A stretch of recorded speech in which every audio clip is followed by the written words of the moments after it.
সবাইকে স্বাগত দীপ্ত সন্ধ্যার সংবাদে। সাথে রয়েছে দোলা ডলারে। শুরুতেই জানাবো সংবাদ শিরোনাম। চূড়ান্ত হওয়ার পথে জুলাই গণঅভ্যুত্থানে অংশগ্রহণকারীদের দায় মুক্তি, আইনি রূপ পাচ্ছে অধ্যাদেশ।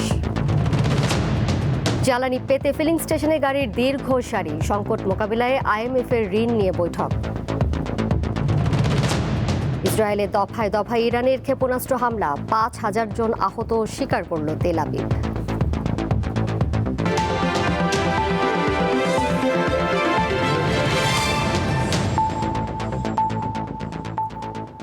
জুলাই গণঅভ্যুত্থানে অংশ নেওয়া ছাত্র জনতাকে আইনি সুরক্ষা দিতে দায়মুক্তি অধ্যাদেশকে আইনি রূপ দেওয়ার সিদ্ধান্ত নিয়েছে জাতীয় সংসদের বিশেষ কমিটি। মঙ্গলবার কমিটির প্রথম বৈঠকে অন্তর্বর্তী সরকারের জারি করা ১৩৩টি অধ্যাদেশের মধ্যে ৪০টি নিয়ে আলোচনা হয়। বাকিগুলো ২ এপ্রিলের মধ্যে শেষ করতে চায় কমিটি। মঙ্গলবার সংসদ ভবনের ক্যাবিনেট কক্ষে অনুষ্ঠিত হয় জাতীয় সংসদের বিশেষ কমিটির প্রথম বৈঠক। এতে সভাপতিত্ব করেন কমিটির সভাপতি জয়নুল আবেদিন। প্রথম বৈঠকে অন্তর্বর্তী সরকারের জারি করা ১৩৩টি অধ্যাদেশের মধ্যে ৪০টি নিয়ে আলোচনা হয়। বাকিগুলো ২ এপ্রিলের মধ্যে শেষ করতে চায় কমিটি। ২ তারিখের পূর্বেই আমরা এই ১৩৩টি অধ্যাদেশ পরীক্ষা নিরীক্ষা করে আমরা সংসদের কাছে উপস্থাপন করতে পারব। বৈঠক শেষে কমিটির সরকারি দলের সদস্যরা জানান, জুলাই যোদ্ধাদের দায়মুক্তি দিতে সবাই একমত। সংবিধান ও জুলাইয়ের জন আকাঙ্ক্ষাকে সমন্বয় করে তারা এগিয়ে যাবেন। আমরা দুইটাকেই সমন্বয় করে এগিয়ে যেতে চাই। সংবিধান এবং জন আকাঙ্ক্ষা দুইটাকে সমন্বয় করে সংবিধান অবশ্যই সবার থেকে এগিয়ে থাকে। অনেক বিষয়ে একমত হওয়া গেছে যেগুলো আইন করা প্রয়োজন ছিল। জুলাই ইনডেমনিটি যেটা সবাই একমত। তবে বিরোধী দলের সদস্যরা বলছেন, জুলাইয়ের চেতনা বাস্তবায়নে প্রয়োজনে সংবিধান পরিবর্তন করতে হবে। সংবিধান তো কোনো ওহিও না, কোনো কোরআনও নয়, বরঞ্চ এইটা দেশের প্রয়োজনে, জনগণের প্রয়োজনে পরিবর্তন হতেই পারে। আগামীকাল দুপুর ২টায় বসবে বিশেষ কমিটির দ্বিতীয় দফা বৈঠক। শিউলি শবনম, দীপ্ত সংবাদ, ঢাকা।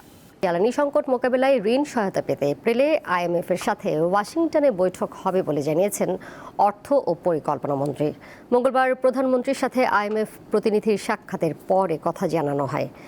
জ্বালানি নিয়ে কাজ চলার কথা জানিয়েছেন সংশ্লিষ্ট মন্ত্রীরা। ঈদের আমেজ কাটিয়ে প্রথম কার্যদিবসে সকাল ৯টায় মন্ত্রিপরিষদ বিভাগে প্রবেশ করেন প্রধানমন্ত্রী তারেক রহমান। কয়েকটি গুরুত্বপূর্ণ বৈঠক সহ অন্তত 6টি কর্মসূচিতে অংশ নেন তিনি।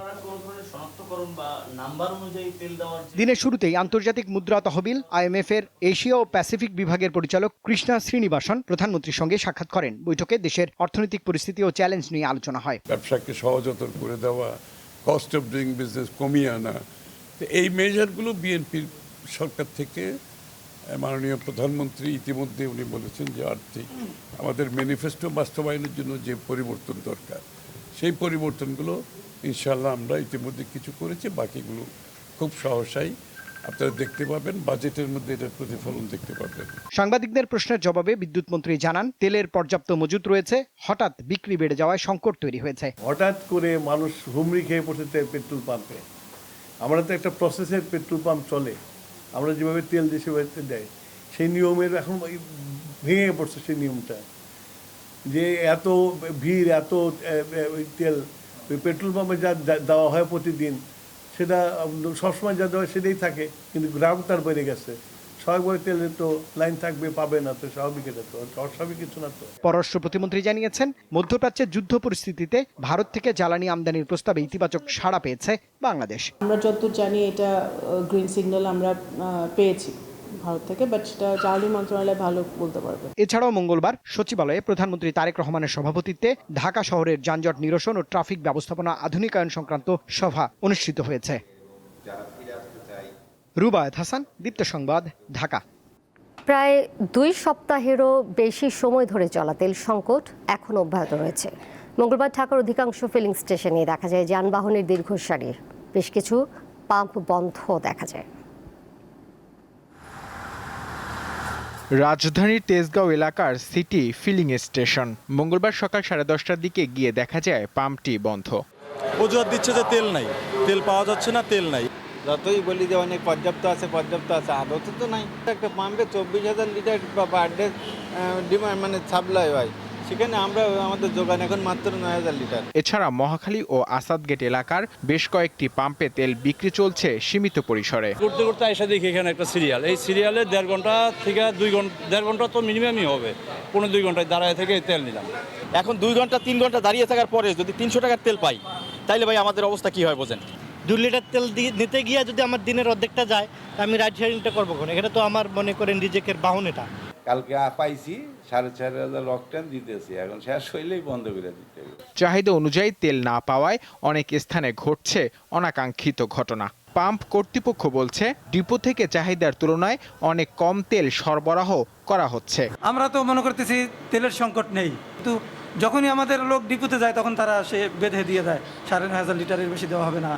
অনেক সময় বেশি দাবি করলেও তারা সেটা দিতেছে না। এখন সমস্যাটা কোথায় সেটা তো আমরা বলতে পারতেছি। খাবারিং বেশি, আমরা মধ্যবিত্ত যারা 200-300 টাকা তেল নিই এরাই বেশি হচ্ছে। আমরা মজুতও করতে পারি না, আমরা বেশিও করতে পারি না। চলমান এই সংকট সমাধানে সরকারকে দ্রুত ও কার্যকর পদক্ষেপ নেওয়ার আহ্বান জানান ভোক্তাসহ সংশ্লিষ্ট সব পক্ষ। নূর আলম, দীপ্ত সংবাদ, ঢাকা। ঈদের ছুটি শেষে অফিস আদালতের পাশাপাশি খুলেছে ব্যাংক, বিমা ও শেয়ার বাজার। তবে পুরোপুরি কর্মচাঞ্চল্য ফেরেনি। রবিবার থেকে স্বাভাবিক হবে কর্মব্যস্ততা। পবিত্র ঈদ উল ফিতর উপলক্ষে 17 থেকে 23 মার্চ সাধারণ ছুটি ঘোষণা করে সরকার। ছুটি শেষে মঙ্গলবার অফিসে যোগ দেন কর্মজীবীরা। অফিস আদালতের পাশাপাশি খুলেছে ব্যাংক, বিমা ও শেয়ার বাজার সহ সব ধরনের প্রতিষ্ঠান। ঈদের ছুটির পরে আজকে যাদের খুব প্রয়োজন বা ট্রিটমেন্টে যাবেন তাদের জন্যই শুধুমাত্র আমরা ব্যবস্থা করেছি এবং ডলার যথেষ্ট পর্যাপ্ত পরিমাণ আছে। আমরা অফিসে উপস্থিত হয়েছি এবং সম্মানিত বিনিয়োগকারী যারা উপস্থিত হয়েছেন তাদেরকে আমরা যথাযথ নিয়মে সেবা দিচ্ছি।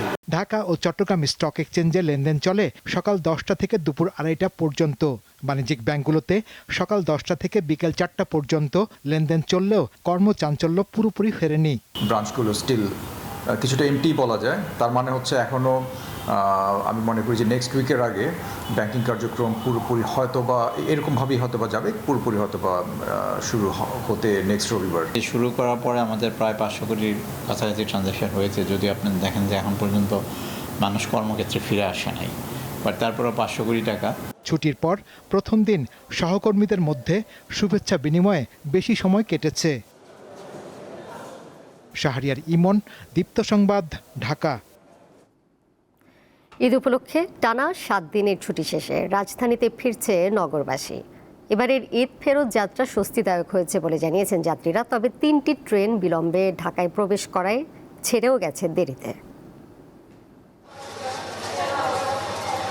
পরিবারের সাথে ঈদ উদযাপন করতে রাজধানী ঢাকা ছাড়েন কোটি মানুষ। লম্বা ছুটি শেষে আবার ঢাকায় ফিরতে শুরু করেছেন তারা। কমলাপুর রেল স্টেশনে দেখা গেছে নগরে ফেরা মানুষদের ভিড়।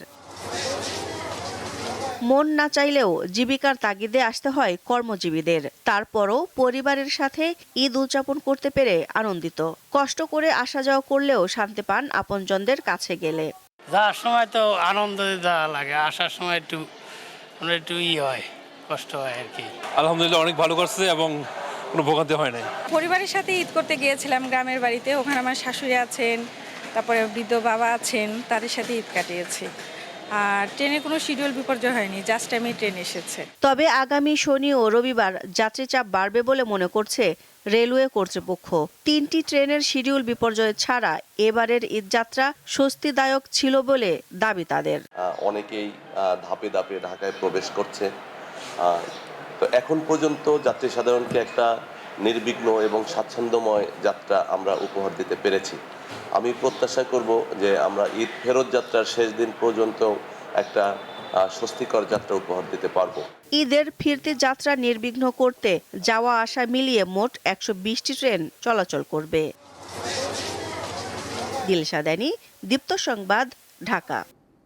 মানব পাচার মামলায় গ্রেপ্তার সাবেক সেনা কর্মকর্তা মাসুদ উদ্দিন চৌধুরীর 5 দিনের রিমান্ড মঞ্জুর করেছে আদালত। মঙ্গলবার বিকালে শুনানি শেষে ঢাকার মেট্রোপলিটন ম্যাজিস্ট্রেটের আদালত এই আদেশ দেয়।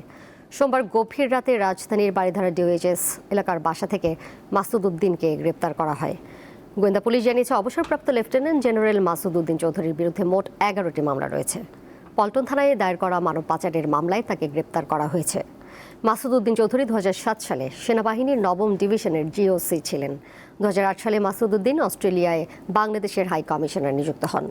জাতীয় পার্টির মনোনয়নে 2018 ও 2024 সালে নির্বাচনে ফেনী 3 আসন থেকে সংসদ সদস্য হন তিনি। গণতান্ত্রিক ধারা অব্যাহত রাখা এবং ন্যায় বিচার নিশ্চিতকল্পে আইনের যে সঠিক প্রয়োগ এটা আমরা নিশ্চিত করব। আমরা কোনো ব্যক্তি বিশেষ বা কারো পজিশন থেকে না, আমরা দেখি তার অপরাধের গুরুত্ব, তার কৃতকর্মের গুরুত্বটা, এটার উপর সর্বাধিক গুরুত্ব দিয়ে আমরা তদন্ত করি। আন্তর্জাতিক প্রসঙ্গ। ইসরায়েলের তেল আবিব ও জেরুজালেমের বেশ কয়েকটি স্থানে দফায় দফায় ক্ষেপণাস্ত্র হামলা চালিয়েছে ইরান। স্থানীয় সময় মঙ্গলবার এই হামলা চালানো হয়। ইসরায়েলের স্বাস্থ্য মন্ত্রণালয় জানিয়েছে ইরানের সঙ্গে যুদ্ধে দেশটির 4,829 জন আহত ব্যক্তিকে হাসপাতালে নেওয়া হয়েছে। এর আগে মার্কিন প্রেসিডেন্ট ডোনাল্ড ট্রাম্পের সাথে আলোচনার পর যুক্তরাষ্ট্র ও ইরানের মধ্যে 15টি বিষয়ে সমঝোতা হওয়ার খবর জানায় সিএনএন। যদিও ইরানের পররাষ্ট্র মন্ত্রণালয় জানিয়েছে তেহরান ও ওয়াশিংটনের মধ্যে কোনো সংলাপ হয়নি। এদিকে ইরাকের পশ্চিম আনবার প্রদেশে আল শাবির ঘাঁটি লক্ষ্য করে মার্কিন হামলায় 15 জন নিহত হওয়ার দাবি করছে গোষ্ঠীটি। আর মার্কিন বিমান বাহিনীর রণতরী ইউএসএস জেরাল্ড ফোর্ড গন্তব্য পরিবর্তন করে গ্রিসের ক্রিট দ্বীপে নোঙর করেছে। এর সাথে শেষ করব দীপ্ত সন্ধ্যার সংবাদ। যাবার আগে শিরোনামগুলো জানিয়ে দেব আরও একবার। চূড়ান্ত হওয়ার পথে জুলাই গণঅভ্যুত্থানে অংশগ্রহণকারীদের দায়মুক্তি, আইনি রূপ পাচ্ছে অধ্যাদেশ। জ্বালানি পেতে ফিলিং স্টেশনে গাড়ির দীর্ঘ সারি, সংকট মোকাবিলায় আইএমএফের ঋণ নিয়ে বৈঠক। ইসরায়েলে দফায় দফায় ইরানের ক্ষেপণাস্ত্র হামলা, 5,000 জন আহত, স্বীকার করল তেল আবিব।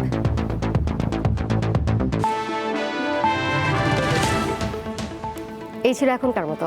পরের সংবাদ দেখবেন রাত 11টায়। এছাড়াও আরও তথ্য এবং বিনোদনের নানা খবরাখবর জানতে যুক্ত থাকুন দীপ্তর ডিজিটাল প্ল্যাটফর্মে। ধন্যবাদ সবাইকে।